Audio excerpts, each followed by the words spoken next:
So good morning, good afternoon, good evening, depending on where you are joining us from. Hi, my name is Allie. I will be your facilitator for today. She, they pronouns. I am coming from University of California, Santa Barbara. Tiara, you want to go ahead and introduce yourself? Yes. Hello, everyone. My name's Tiara Worsley. I am one of your co-chairs for the NARST Graduate Student Committee. We're trying a bit of a different format, so we're looking forward to trying this out, seeing how you like it. And if you stay tuned, we'll try to send an email asking for, well, it's a Google form to ask for feedback on how it went. Great. And then Zainab, I believe I saw you joining. Do you want to introduce yourself as well? Hi, sure. Hello, I am Zeynep from Purdue University. I am PhD candidate in the program of Curriculum and Instruction in Science Education. Welcome also. I'll be providing the technological support today in the meeting. I'm very grateful to have you here. Okay, welcome in, y'all. If you would like to go ahead and introduce yourself in the chat of who you are, where you're coming from, we'd love to see that. Zainab, are you able to see the waiting room? Can I pass that task to you? Yes, I'm admitting all of the participants right now. Perfect. I'm gonna close that bad boy then because I don't want to see it. Okie dokie. Get us started.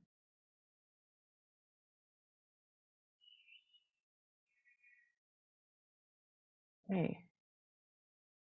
Oh, no, that is not the one that I want to show you. Ah! Ooh, my computer is being slow as heck today.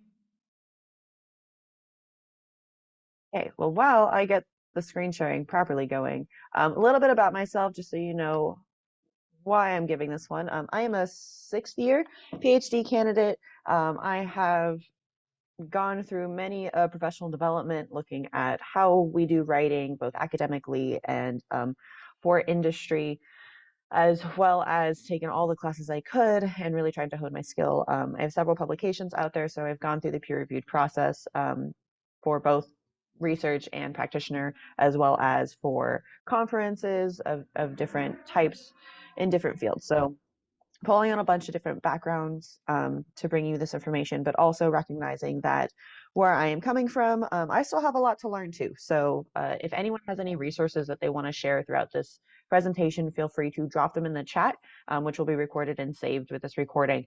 But also feel free to interrupt if you have questions throughout. I'm happy to stop and answer those.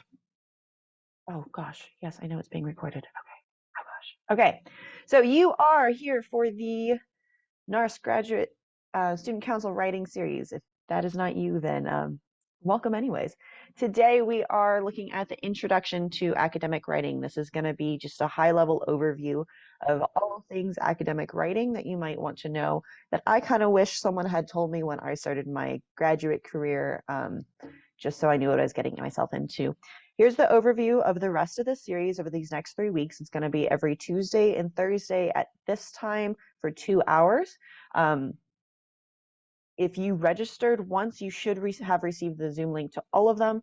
If you have any questions about that, though, shoot an email off to Tiara or DM her in the chat, and she can help you figure that out. Where are we going today? So these writing sessions are going to be broken up into 2 different parts. So the first part is going to be a presentation from one of our facilitators. And then the second hour is going to be dedicated writing time for you to either work on your own writing or seek feedback. So we can also arrange if you want to go into a breakout room with a smaller group of people to bounce ideas off of, to kind of process what you've learned in the presentations. Or if you have a specific piece of writing you want to get feedback on and someone's willing to offer that to you, we're happy to help facilitate that. Today, we're going to go over, in general, what is academic writing, the writing process, how to set goals, dealing with that ever-present writer's block, and then how to navigate authorship within academic writing. So what is academic writing in general versus creative writing?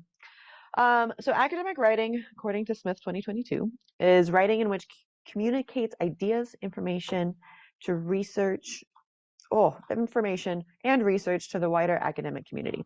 Okay, so our purpose in writing is to take all of the brilliant ideas that you are having and to share them out so we can engage in discussions around them, right? The way we do this is through peer-reviewed publications, white papers. For those of you who don't know what that is, it's an unpeer-reviewed publication that is put out for general discussion that can be accessible by anyone, typically. Books or book chapters, conference submissions, conference proceedings. So conference submissions would be like your papers or your posters that you submit to, say, NARST, whereas conference proceedings often are published after the conference and go through a little bit more of a rigorous peer review process so that they get a little bit more editing and are often treated very similar to journal publications, just not viewed typically as high level as journal publications. And then we've got other things like reflective blogs, memos, and everything else that you could possibly use to communicate your ideas with our research community here. Okay? So what does this process of writing look like? You got to start with ideation. So what are you writing? Who are you writing it for, and where do you want to publish? Right? So really starting off with being intentional of not just writing for the sake of writing, but writing for the sake of where you want it to go and who you want to communicate to. That being said, I am not saying that writing for the sake of writing is bad. It just is not necessarily where you want to start if you want to end up with publication or disseminating of your ideas. Okay? Then you have what is lovingly known as either your shitty first draft or your sacrificial first draft, right? Just putting words on paper. I really like the idea of sacrificial first draft just because it makes the pressure of making it perfect disappear, at least for me, right? Of it's okay just to have words on a piece of paper that are slang that make no sense to anyone but me. I have literally written paragraphs that are like, this student did a thing that I thought was cool because it triggered a spark in my brain that led to X finding. And that was the sacrificial first draft of it, just was words on a paper, and that is okay. Got to start somewhere. But then you got to make it good. You're revising and revising and revising. And this is a good place to pull on your peers, your advisors, colleagues, significant others if they're willing. Also a great place to connect in this writing group, if you can, to find people to help you through that process and provide feedback. Once you feel that you've got it, then you submit it. In theory, this should be the easy part, but not necessarily always. Recognizing that the submission process for each different journal or conference is different, and making sure that we take the time to accurately submit everything. Unfortunately, because of the time frame of this intro to academic writing, we're not going to be able to dive into what that submission process looks like. But if you have any questions, I'm always happy to help anyone kind of navigate that process if you want to touch base outside of this workshop. And once you submit it, you get, hopefully, a revise and there are different levels when you're doing publication specifically of either a straight up rejection, which is typically because either the paper does not fit that journal that you have submitted it to, and hopefully the editors are kind and give you suggestions of where else to submit it. It could be that it does not fit their call if you're doing a special edition, or it could just be that maybe that paper wasn't what that editor was looking for. Okay, then you have major revisions with the resubmit, right? And that's where they want you to really restructure the paper. Hopefully that the reviewers gave you plenty of good feedback in order to help you do that. Those are a little bit more hardy, take a lot more time. Then there's the revise with minor revisions. Typically those come after you get a major revision, and those are just clarifying your storyline, making sure that the message is really clear, that it aligns with the journal that you're submitting it to. And then you have accept. Everything is done. All that's left is the copy edits that need to be done, the formatting, all that stuff that hopefully your editor will help you take care of. And then, when all is said and done, in the educational field, typically months, if not years later, you have published and you get to celebrate in the glory of being a published author and see your name on something, right? But then because it's academia, it starts all over again, and you're constantly going through this cycle, trying to push papers or conference presentations out. I do want to note that academic writing also includes grants. However, because we're kind of tailored towards more graduate students and early career scholars, I chose to focus this intro to academic writing looking more at the publication side of things, because that's kind of what we tailored this entire writing series to. But this whole process still applies to grant writing. It's just the type of story that you're telling is going to be a little bit different, because you're trying to convince people to give you money rather than convince them that your theory is worth using and applying to their work. Right? So slightly different approaches, but still foundationally the same. Okay. For writing, the biggest thing that I find in a lot of early career scholars is that we forget who we're writing for. We are so entrenched and passionate about the work that we're doing that we forget who we're talking to. And that is the biggest part of writing, is making sure that you are tailoring everything that you do towards the audience that you are trying to communicate with, right? So considering your audience should be one of the first things that you do once you have an idea of what type of paper you want to write or conference presentation that you want to give, okay? Are you talking to people who are in your field? Right? So I specifically look at informal science education, and the way that I'm going to talk to my informal science peers is going to be different than the way that I'm going to talk to curriculum specialists or to the learning sciences people, right? And so being very considerate of the type of language that I'm using, what jargon do I need to make sure that I'm defining? Are there certain norms and practices within your community of writing that you're talking to that you need to follow? So for example, I like to use chat, the cultural historical activity theory, see, jargon.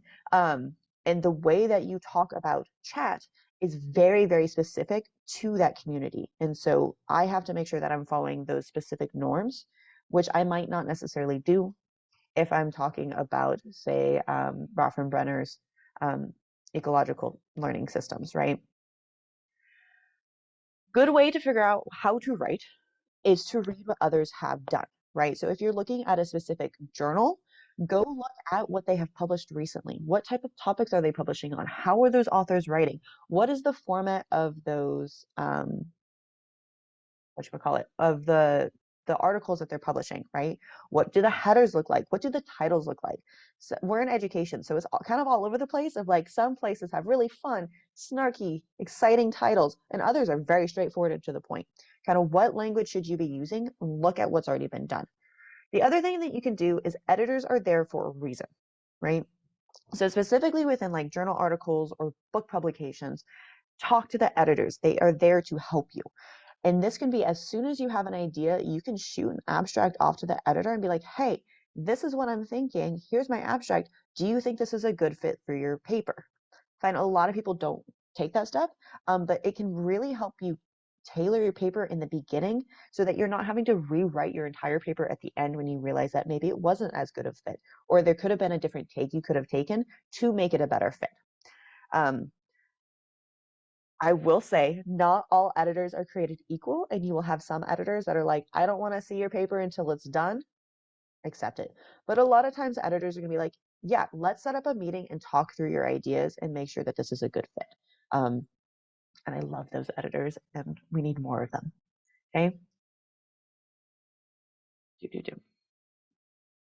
So you know who you're talking to. You figured it out. You know where you want to submit. I find it's really helpful to frame your writing. And this is a tool taken from, my citation is covered because Zoom on a screen, Schimmel, 2011. I will give you that, the book information at the end of this presentation if you want to go read it. But this is a tool that I like to use at many stages throughout the writing process. So I'll start with it in order to frame my writing so I know where I'm going. I'll stop in the middle, go back and make sure that I'm still following this framing and that it still makes sense. And then make sure at the end that my complete storyline makes sense before I submit it. So what is this? You start in the middle, right? What is your issue? And each of these sections are just one sentence. We as academic people love to write and write excessively, but this is a great exercise in making sure that you're synthesizing all of your thoughts down to make sure it makes sense for people who aren't you. You are an expert in what you're writing. That's why you're writing it. But by breaking it down into one sentence each, you're going to really challenge yourself to make sure that your ideas are clear. So what is the issue that you were trying to address? Okay. And who are you writing it for? And that should ground all of these other outside parts. Okay. Starting with the problem. What is the problem that your research is trying to address, right? So looking at like my dissertation work I'm looking at DEAI practices, so diversity, equity, accessibility, and inclusion practices of science centers across the country, right? And so our problem is that as museums, we have a history of excluding marginalized communities, and as science learning institutions, science is entrenched with a lot of disparities between access to resources. And so the problem is, how do we overcome this double-edged sword to create accessible learning environments for all people? Okay? So what? Why does that matter? Why does your research matter? Okay, I know this can kind of seem a little bit disheartening sometimes, at least for me, of like, well, it matters because I think it matters. But why should other people care about what you're going to write? So for me, it matters because science centers are a benchmark of a lot of communities. And if the communities cannot access those spaces, then they are not being community serving institutions, and they should be, right? It is okay to have opinions in here, so long as those opinions are something that people can grab onto and connect to, okay? 3 is going to be where your research really comes in. What are the solutions that you are presenting? You've presented the problem. You said why it matters. But now we need to overcome and present, okay, this is what my research addresses and provides for us to move forward into fixing this problem, right? I'm not quite there because I'm still collecting data on my dissertation work. But it could look like, what I'm hoping it looks like is professional development opportunities, right? Of presenting from your findings. What does that look like and how does that create a better learning environment? And really being concise of specifically what your solution is that addresses this problem that you've started with. And then what are the benefits? If people were to actually take your solution and implement it, what do you hope that they would see? Why should they apply it to their work, to their learning environments, to everything that they're doing? Why should they build upon the work that you're doing? Okay. This is also a great way to frame your introductions, which we will go over next week in the intro to writing for the front end. So if you are available next Tuesday at this time, I highly recommend that you go check that one out.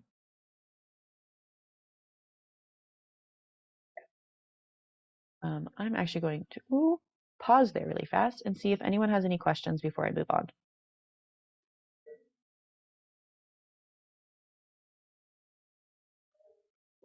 I had a quick question. I know you said this in the beginning, but I missed it. So how did you define white papers?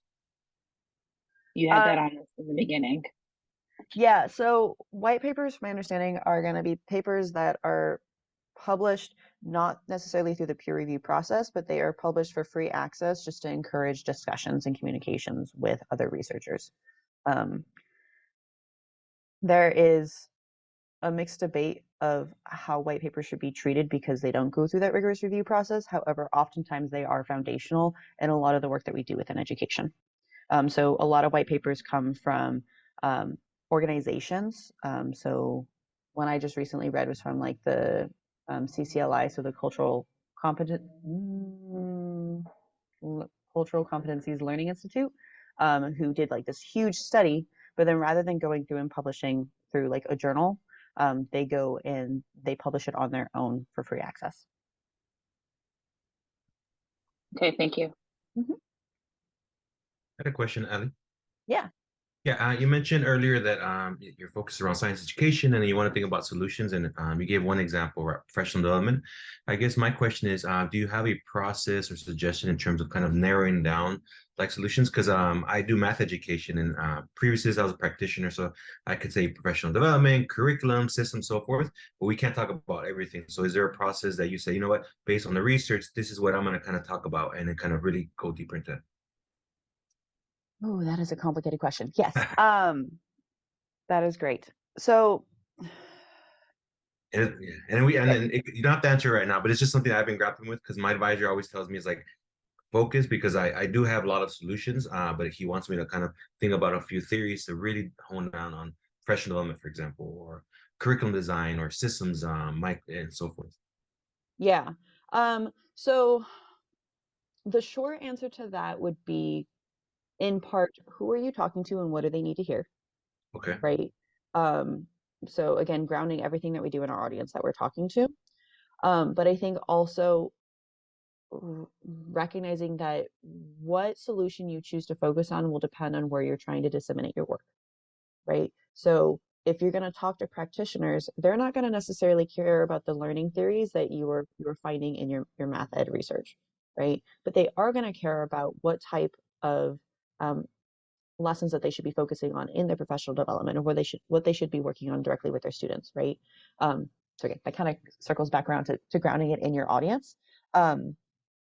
But also, it's okay to take a step back and recognize that you have a wealth of information, and at this point in time, you can focus on one of them and circle back around, right? So our research as academics, and this is kind of why it's a cycle of writing, of it should always be building upon itself, right? So if you choose to focus on, say, professional development of teachers within math education, and you go through and you publish and you say, okay, well, in order to have this professional development, they really need to have a really solid foundation of how students are learning. And so that's going to be my next cycle through this process, and it will inform the professional development that I have already said, right? I do think those are two separate problems. And another place that you can do is by narrowing down what problem you're specifically trying to focus on can help you narrow your solutions down. Thank you for that. Yeah, of course. And I'm happy to talk afterwards too, if you want. And then in the chat, Rena asked about next Tuesday. Yes, these writing workshops are every Tuesday, Thursday. And I will show at the end the entire list of the workshops that we're offering, so you can kind of take a screenshot of that, or see the recording afterwards. Okay.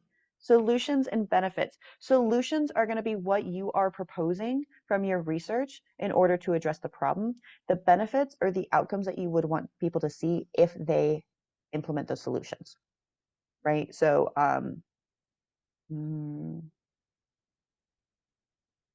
trying to think of a concrete example right now. If my solution, just going back to professional development, let's say that I think that in order to help address inclusion efforts within informal learning institutions, that we need to have external organizations come in and offer professional developments around accessibility, around language barriers, around how to communicate with, say, like the deaf community, right? And so I developed, that's my solution, right? Is external community organizations coming into the Science Center, right? What are the benefits that we could see from that? The benefits are that maybe, and this could also come from research, of our staff is able to rely on these tools that we have given them from the solution that I posed, right? Maybe we're saying that we have an increased visitor attendance, right? So what are the outcomes from implementing the solutions that we either have seen from our research or that we hope to see? And the have seen or will see is kind of dependent on where you are in the research process. Okay, thank you. Pleasure. I'm gonna keep us moving on. So, okay, you framed your writing. Now you need to write, right? You need to actually get words on paper. So, biggest thing for you to do that is often very helpful is setting writing goals. And these should be intentional of any level of writing that you're doing, right? So whether it be like, I want to write this paper, here are my goals overall for the paper, or I am sitting down for this hour. What is my writing goal for this 1 hour? Okay. Making sure that you're creating space for intentionality around every time that you're accessing your writing brain can really help you unlock your potential and get writing done and not just stare at a blank screen for the entire hour that you are there for, right? So a good approach to writing goals is this idea of SMART goals. This often is used a lot of times in like organizational work, organizational theory, but looking at making sure that your goals are specific, right? So what are you trying to do? I want to write 500 words in this 1 hour, okay? That they are measurable. It is very different to say that I want to finish writing, no. It's one thing to say that I want to write versus I want to write X amount of words, right? Or I want to finish this section, or I want to respond to this reviewer's work, okay? Make sure it's attainable. If you only have an hour to write, more likely than not, you are not going to, you are not likely to finish an entire results section of your paper. Unless you are a BAMF and can write like nobody's business, make sure that it is attainable for your writing process, your speed, and the time that you have, okay? Again, making sure that it's realistic, okay? That kind of goes back to who you are, of I know that I cannot write more than 1 page in an hour typically, and that's just for me, okay? But I also know like my advisor, she can write a freaking 10-page paper in that hour. So different levels, but also being realistic to yourself and making sure that it's time bound, right?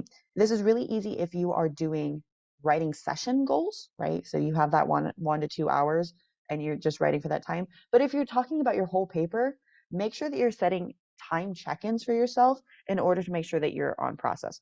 This works really well if there's a deadline, but a lot of journals nowadays don't necessarily have deadlines. They have open calls. So making sure that you are setting that, like, I want to have my finding section written 2 months before this paper is due, or I want to have it written at the end of, say, October, which we're almost to, but whatever.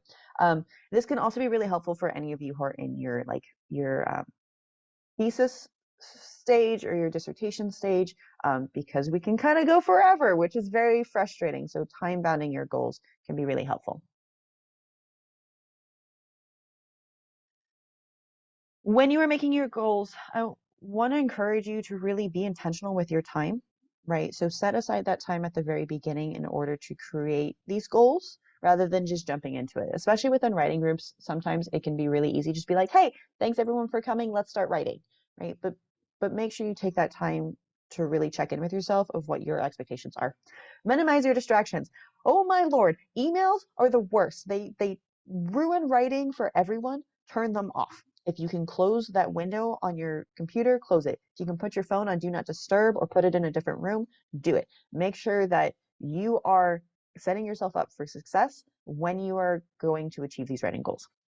But on the flip side, give yourself grace. We are subject to so much publish or perish mentality. I know that there's been this movement in the field to kind of change that and make it a little bit more healthier, but recognizing we're not there yet. And so really want to make sure that if you don't necessarily achieve your goals in the time that you said, give yourself grace. It's okay. You can keep moving forward, and reset new goals and really work within yourself and the fact that you are also human and that you have a life outside of academia, hopefully, and that you need to create space for balance. Okay. I have little comics interspersed because I like PhD comics. But this one with writing is essentially a relationship with your papers, right? Of, I don't know, right now I have a paper that is very much of I am ignoring it because it has been the bane of my existence. And I am not taking that intentional time to nurture that relationship, as they say. So one way that you can help make sure that you are spending that time, just like a relationship, you should be dedicating time to writing, is writing groups. Okay. If you're like me and you are not very good at self-regulating and making sure that you're setting aside that time regularly to write, finding a writing group to be a part of can help with that accountability. Oh, see, look, great way to establish accountability. Places that you can find these writing groups at: professional organizations. So every now and then you'll get emails from us at NARST inviting you all to a writing group. We're, like Tiara said earlier, we're trying to work out kind of what that looks like because we had low attendance. But keep an eye out for our emails. If you're a part of AERA, the American Education Research Association, they also have writing group invitations go out weekly. It's crazy. If you join like a SIG or a DIV, they oftentimes have research topic specific writing groups that you can go join. So those are awesome. You can join with friends or coworkers. Some of my best writing groups and most productive writing groups are with non-education researchers, mostly because we don't know what each other's working on, so we physically can't talk about each other's work very easily, and it forces us to focus a little bit better rather than like diving into really deep, rich conversations that take away from that writing time. The other thing is the NCFDD, I forget what it stands for, facultydiversity.com, which is hopefully your institutions have a subscription to this. They offer a 14-day writing challenge. So this is kind of a like teaser to their much longer writing challenge, but it is 14 days. So it's 7 days, 2 weeks straight, where you dedicate at least 30 minutes a day to writing, and you set a writing goal. You do check-ins, an update on how your goals went. And on top of that, there's a sense of accountability, and you have to check in on other people and they check in on you. And it's a great way just to kind of establish that routine and get that support from other researchers who are kind of in the same boat as you. So I highly recommend you check that out if you're interested. Disclaimer, their full writing course is very expensive, but they do these about once every couple of months. So it can be a good way just to check back in with yourself of writing. But with writing, treat it like dating, okay? And what I mean by this is not all writing groups are going to be perfect for you. And it's okay to leave a writing group. If it's not working out for you, it's okay to try out new writing groups. If you're like, oh, I might want to be a part of this div, let me go be a part of that. But also being really mindful of what you need in order to achieve your goals, okay? Ew. Okay. I'm going to pause here really fast again and see if there's any questions before I move on.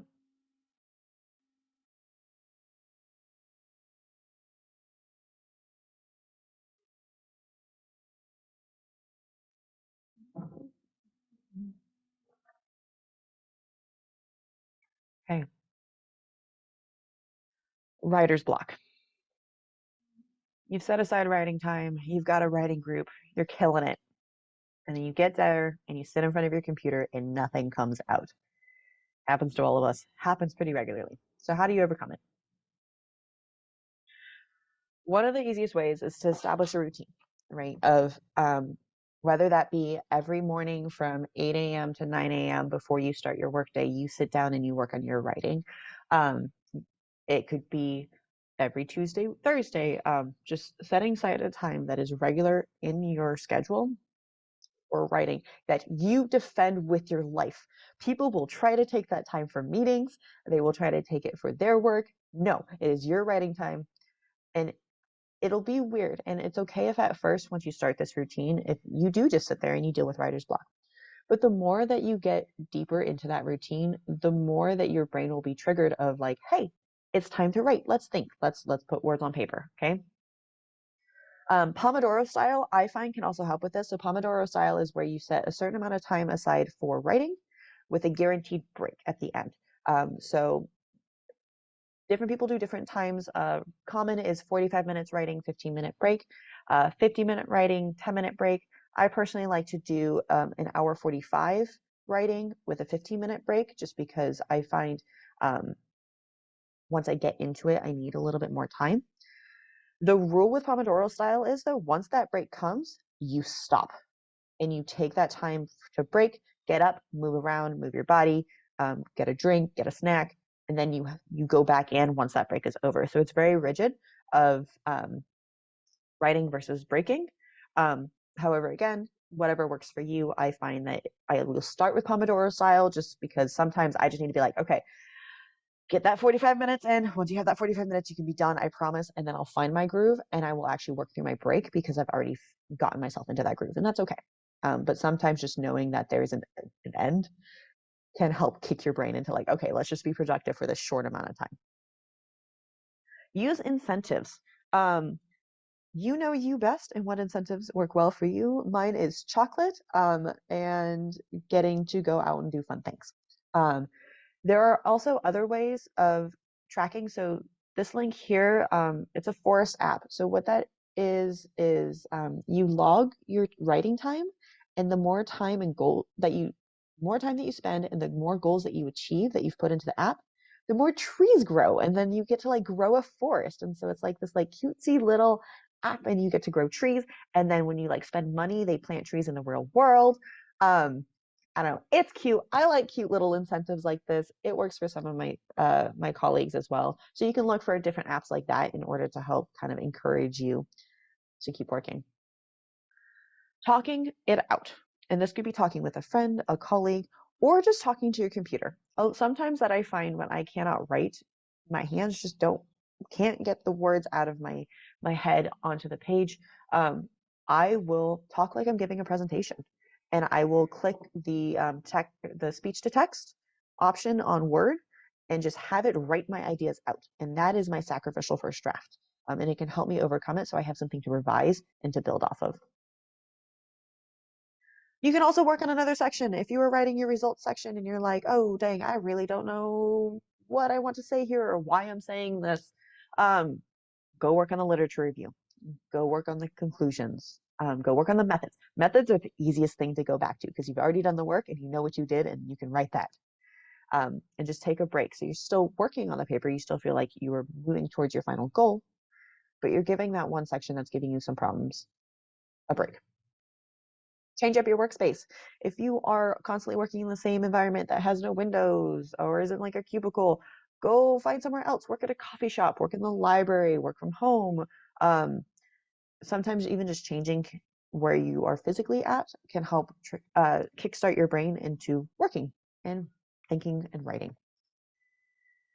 Also, if you have the time and the space, taking a break to do something other than writing, whether that be other work things, so grading or lesson planning or whatever you got to do, or if it's doing something fun for yourself, go out, do some yoga, go for a walk, go have a drink, whatever floats your boat. The other thing is just own the fact that your writing's going to suck right now and write what you can down anyways, and that's okay. At least you have a place to start. It is the hardest step is to put words on paper. It is easier to revise once that's done. So even if you are putting down half sentences, half ideas, bullet points, that is still something that you can go back later and kind of zhuzh up in order to get it towards the writing that you want. The best piece of advice that I ever received about writer's block is if you have writer's block, it is often not about the writing. You are not blocked on what you are trying to write, you are blocked by something else. So for example, a lot of people have a hard time finishing their dissertations. A lot of times that is not because they're not passionate about it. It's not because they don't know what to write. It's because of the fear of what's on the other end of that dissertation, of they then have to go out, find a job. They have to go move on to a new thing. What happens if they don't get that job? What happens if the job market isn't active enough for them at that point? And it's a terrible market right now. I'll be completely honest here, right? And it's that fear of what comes next once this writing is done that can hold them back. And I've experienced this. It holds you back from writing.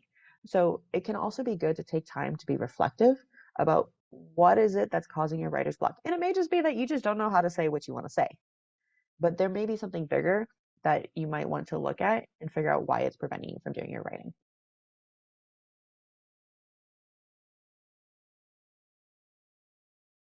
Oh, no, go back. Okay. One thing with writing, I've been talking a lot about putting words on paper, but I do want to take time to really hammer home. If you are writing, it is not necessarily putting words on paper. There's so much more to writing than putting words on paper. It can be reading if you need to do a literature review. It could be looking at the journals that you're wanting to publish in to see how they're styling. It could be talking with editors. It could be doing revisions. It could be literally just sitting there and thinking about what you want to say. That is all part of the writing process, and it belongs in your writing time. A lot of times we get so caught up of like, if I have writing time, I need to be physically writing a paper or a conference submission. And that is not the case. This is time for you to progress your dissemination of your research forward and whatever that looks like for you.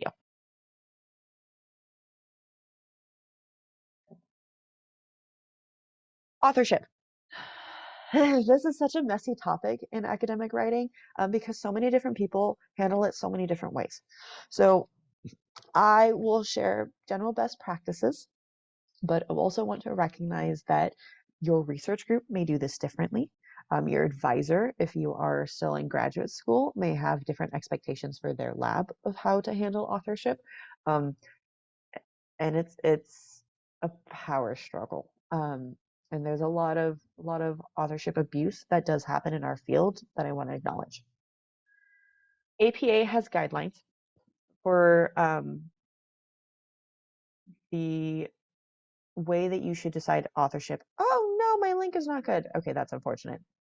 Well, I will update that, and then when we post the slides, I will send you the proper link. Essentially, what it comes down to is that there are certain tasks that happen within the writing process that should have a weight of who gets to be in what author order, right? So first author has the highest weight all the way down to the end, with one caveat of sometimes that last authorship position is saved for the PI of the group, right? So if we have a large research group, my PI or my advisor will go into that last authorship position, showing that they have overseen the work of all of the rest of us, even though they're not first on that paper. This is different depending on what field you are in. Sometimes that like authorship position of honor is that first author position. So learning what works for your field specifically. But what you can do is go through and score each of the different tasks that were involved in that writing by the authors. This is a table that was developed, thank you to Sabrina who shared this with me. You can make a copy and edit it from the link that's in the slides that we will share with you. But you basically break down, so if there's 90 points for conceptualizing that idea, who was the initial people that came up with this brainchild, right? And then dividing that across. At the end, the way that you decide authorship is whoever has the most points is first author, second most, second author, and so on. So this can be a really nice way in order to systemize determining authorship. And also, if there are authorship disagreements, this can be a great tool to bring in and be like, okay, let's just sit down and see who did what work. And it can really take the emotions out of it sometimes, because people get very passionate about authorship position. In general, with authorship, the first author does the majority of the work. Okay, they are the ones who are kind of driving that process forward. They're the ones that are driving the process forward. They're the ones that are holding everyone accountable. They're doing a majority of the writing. Second and third author have writing responsibilities. So a lot of times within my research groups, we will do second and third author will take a section. So my second author typically helps me write the literature review section because I hate writing those. And then my third author will oftentimes write the method sections for us. It depends on the strengths and expertise and level of involvement of your authors, and you can negotiate that as you go.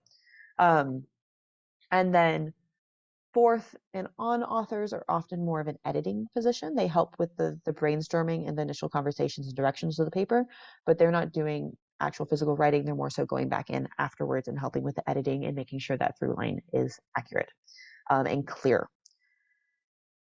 This article is really nice if you are experiencing authorship abuse. So for example, let's say that there's a person in your research group that maybe has not contributed as much as you feel, but the expectation is that everyone in the research group is expected to be on that paper, even though they may not have written or contributed any ideas. This article can kind of help you navigate that situation if that's something that you are experiencing.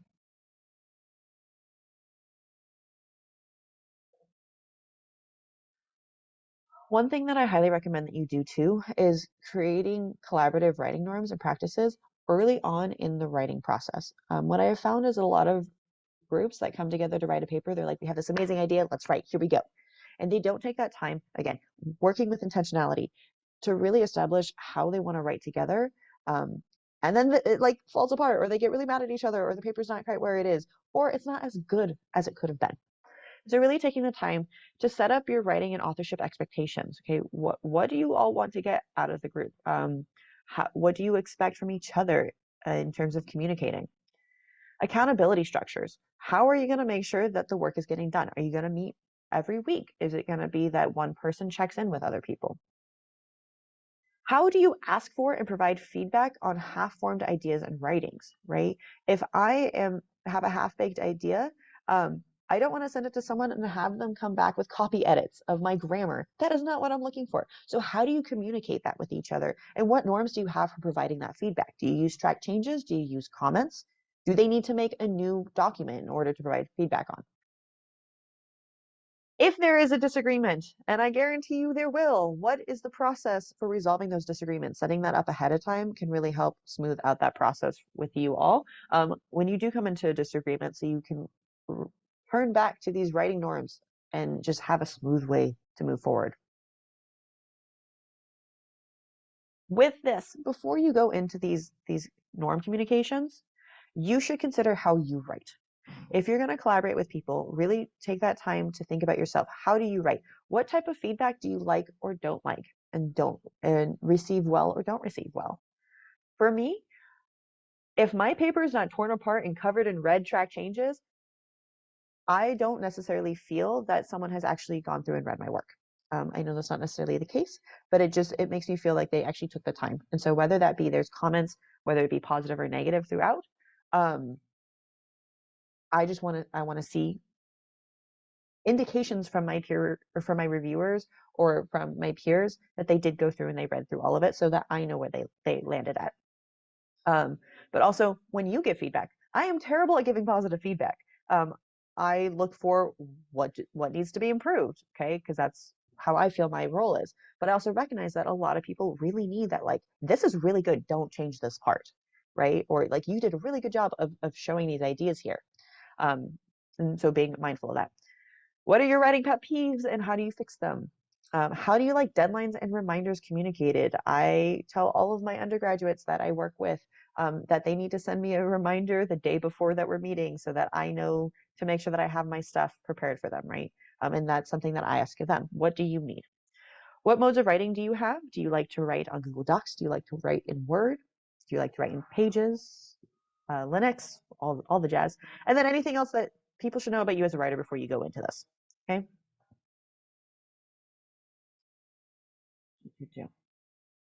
Okay, before I go into setting yourself up for success, any questions here? I'm pausing.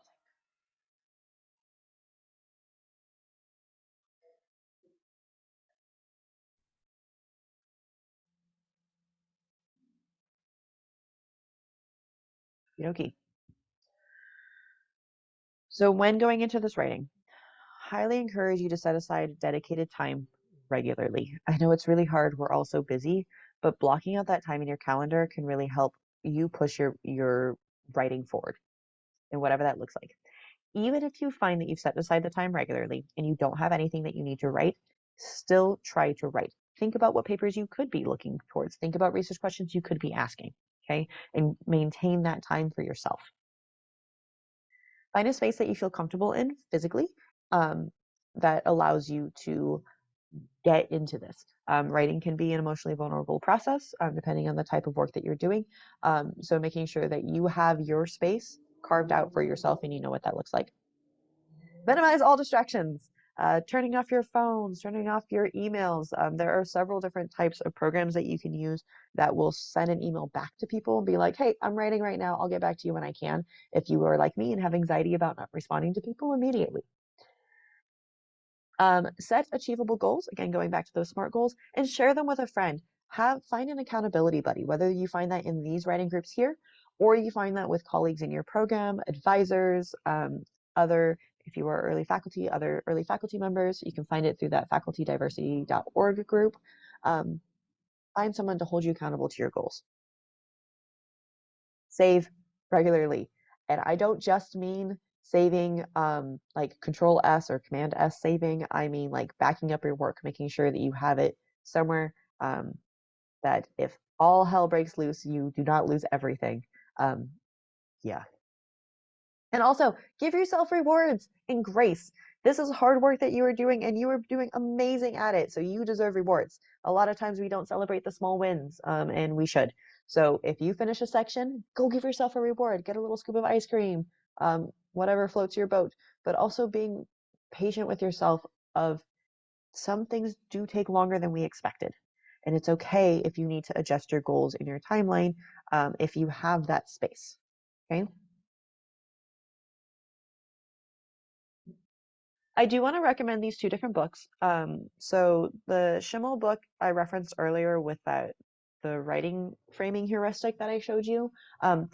It's writing science. It is written for more towards the physical sciences rather than humanities and social sciences. However, the resources and tools that he gives in his book are still very, very useful. And so I highly recommend that you go through and work through those exercises. And then for those of you who are currently in your doctorate program, the dissertation journey is a nice, easy guide to how to start, write, and finish your dissertation. It can help uncover a lot of the things that we don't necessarily always talk about along the dissertation process. And it's a nice, easy read, which can be a nice breather after reading all these really heavy papers sometimes. Okay. Last but not least, remember, you have got this. You are here for a reason. You have amazing ideas to share. People want to know what you are working on. And so keep pushing forward. I know it can be discouraging, especially when you get those reviewers that third reviewer can always really hurt in the heart. But recognizing that you have good work, and to hold on to that and to hold on to your passions as you go through this. I didn't touch a lot on reviewers because of the time here, but there is another workshop on that later to talk about how you go through that review process and respond and receive that feedback. So I'm going to pause here for questions.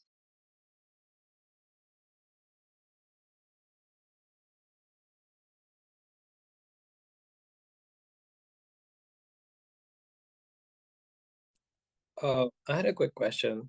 Sure. So, you shared a framework to figure out how to decide your authorship and stuff. Is there a framework or a way to figure out how to find the right journal? Sometimes your topic can fall into so many places, and I'm having a hard time figuring out where exactly to send it.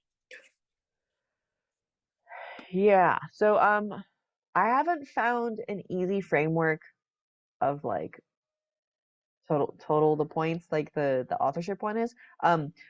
What can help a lot of times is talking to people who have published in your field and kind of run the idea by you, and they might know. We also have we were working on it. I don't think it's quite ready to send out yet, but we are working on a list of the different types of journals that science education researchers will publish in. So you can kind of go through that list. They exist places as well. And maybe Tara can talk a little bit more about that if she's still here. I would say the easiest way to figure out where you want to publish is look at what you're reading and the journals that you're reading from, and start there. And if you find that it's still not quite the fit, look at where those authors are publishing their work in, and kind of follow that rabbit hole down until you find a good fit. And also recognizing that kind of what is your purpose behind publishing? Do you want something that is going to be super new theoretical work that should be in a really high research impact journal? Then maybe you're going to look at science education or the JRST journals, right? But if you're looking for something that's going to be more practitioner focused, of you found this really cool thing about how students learn that you think teachers should know, then maybe you're not looking for those high impact journals per se, but you're looking for something that teachers are actually reading. And keeping that in mind too as you try to navigate. Thank you. Anything else?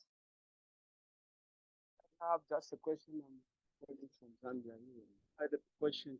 When is it allowed maybe to push for feedback in case you submit your work to the supervisor, then you see that there is a delay in the submission. Ooh, I am sorry. You were cutting in and out. I wasn't quite able to catch that. Can you repeat the question? I'm saying that since you are talking about maybe feedback, talked on the portion of feedback, I'm trying to ask whether is it allowed for somebody who has submitted work for feedback maybe to push in case he or she sees that there is a delay in the feedback given by the one supervising someone. Oh yeah, for sure. You should definitely follow up with the people you ask for feedback. If you are okay, so with a caveat there. So if you are talking about like you've submitted the paper for review to a journal, and it's only been a few weeks, give it a little time. If it's been a few months, yes, follow back up with them. But if you've asked someone to review your work, say in a writing group, and that you still haven't heard back, yeah, ask for follow-ups. If they did not give you the type of feedback you were looking for, clarify that. That's where kind of those writing norms come into play, and being very clear about what you are expecting from their feedback. How do you resolve a conflict between, because you say somebody, sometimes they can reject your view in the paper, whereby yourself you are convinced that it's a correct view, and the other one who's reading says that no, they shouldn't be included in the paper. How do you resolve that kind of conflict? So you're talking like between two different reviewers. One says that they support your view, and the other says that it doesn't belong here. Am I understanding that correctly? No, I'm talking about you as a writer. You are maybe 100% convinced that my idea is correct, but the one reviewing says that no, your idea is not correct. How can you then resolve this kind of conflict between the one revising and you as the writer? Yeah, that's a hard place to be in. I think. Okay, so with that of getting into the why behind both sides, right? Of what is it that they are seeing in your work that you're presenting that they don't think holds up either in the existing body of literature or in their research agenda. Like, where are they coming from that makes it so that they don't support your work, and really trying to understand that. And then coming from your side of like, okay, now that you know where they're coming from, let's say that they don't see how your work fits into the existing body of literature, right? Is it because maybe you are coming at it with a completely new viewpoint, and that you need to strengthen your argument in the paper that you're writing so it's clear as to why your existing work that you're presenting does fit in this body of literature? Is it maybe that the story that you presented in this paper doesn't clearly present your argument in a way that they can understand it? I think recognizing that a lot of times those types of disagreements, not saying all the time, there are some times where we get into very, very feisty differences of theories that may or may not be resolved. Learned about one within like CRT, critical race theory, and shoot, what was it called? Being an anti-racist. There's a huge like debate about that work, which gets pretty feisty, right? So sometimes you're just going to find yourself in those spaces, and you just have to exist within those debates and try to come at them using your data and your evidence to support your theories. But a lot of times it's because we're not necessarily communicating our ideas clearly, or they're not being received by the audience well, and trying to really figure out like what is the weak point in that communication, and how can we bridge that? Does that make sense? Okay, thank you. Yes, it does. Okay.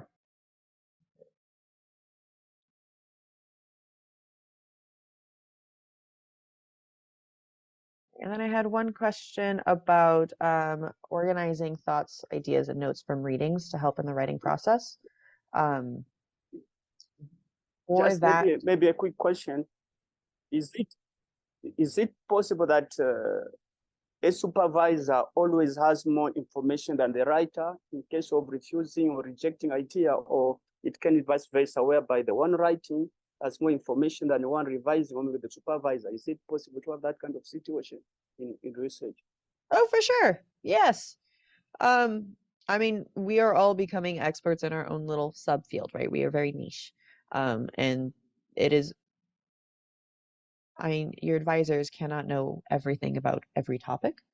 So it may very well be that you have more time to read what's currently in the literature, right? The further you get into being a faculty member, the less time that you have to do the readings of the current literature because you're focusing on grant writing or trying to advise, right? And so it may just be that they're not as up to date on what's currently coming out because as younger scholars, we have more time to do that reading and to become more more into it. It could also be that just where you're looking at, right? So where your passions lie are taking you down different rabbit holes in your advisors. So yeah, everyone's going to have different expertise, and I think recognizing that and realizing that that is a powerful thing in the writing process, and being willing to discuss where those differences are and why there might be this this disconnect that's happening.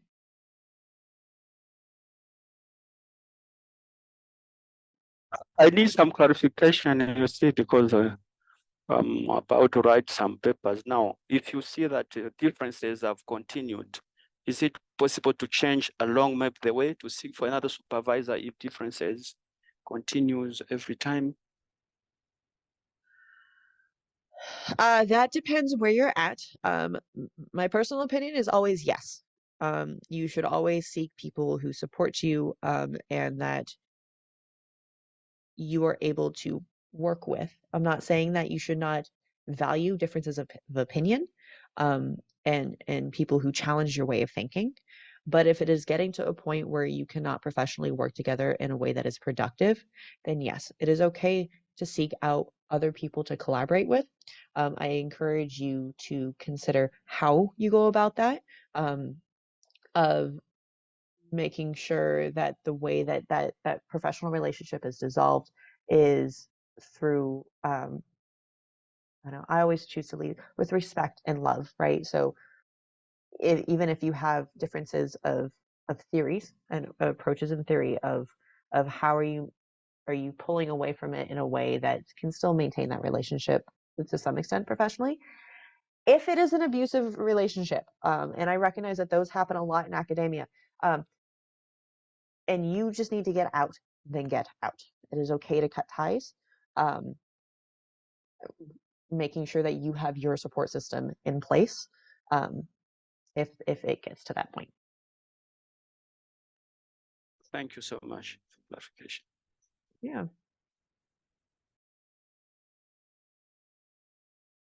Yeah, the last little question that I received in the chat is suggestions for organizing thoughts, ideas, and notes from readings to help in the writing process.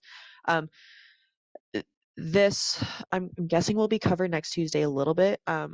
There are a bunch of different ways that you can do it. You have like Mendeley or Zotero are common softwares that people use. I personally will make it's a terrible system, but it works for me. I have progressive documents, so I will have my like rough notes that I just throw together when I'm reading, and that will be copied and pasted quotes. It will be my ideas, and it's all just like in a one running document that then I will take and I will synthesize into a second document, and I literally do a dual screen like side by side to organize my thoughts, and that's what I sit with when I go into the writing process. And then I have my like sacrificial draft document, so there's like a trail of documents of my notes. You need to kind of test them all out and figure out what works for you. If you were just trying to organize readings, stuff like Mendeley or Zotero can be really helpful.